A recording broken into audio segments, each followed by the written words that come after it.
Modern day relationships thrive on one very, very common rule, and that is that it's a 50-50. We are equal. We need to get things on the table. Everything needs to be equal. You do this, I do this. And there are things that are divided equally, and that's beautiful because, yes, it's a partnership, and somewhere there has to be a sharing.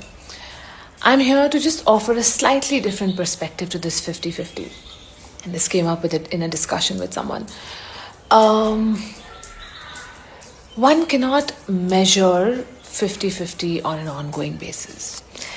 When you are in love, when you are in a partnership, there will be days when your partner is at a 20% and you have to be at 80%, and that could mean that, yes, taking up things from their chore list and like doing it yourself, what was on their plate, you take it up.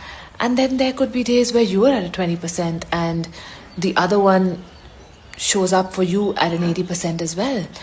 And overall things balance out.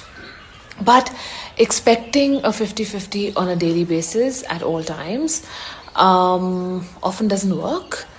And that's one of the biggest failing in relationships, because we're not present to understand where our partner's at. If they're going through a difficult time, if they're absent, not because they don't love you, but because they are going through something, their body is just not cooperating.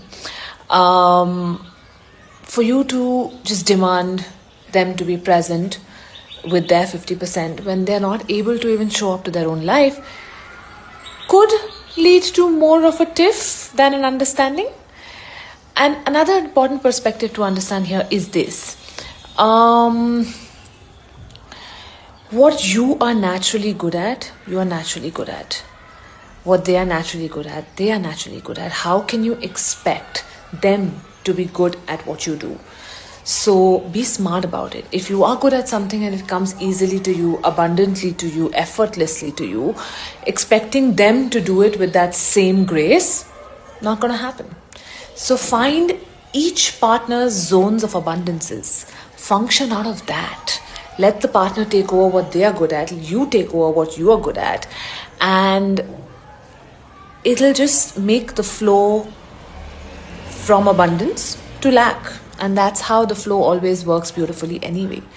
Do not expect that because I gave this, they will give exactly this back. No, they'll give you something else back, what they are abundant in, but they will give you something back. If you are objective enough and if you are actually detached enough to like fully be present to the moment, you will actually see what you're receiving as well. Yeah, I hope that helps. Thank you. Write to me if you have questions.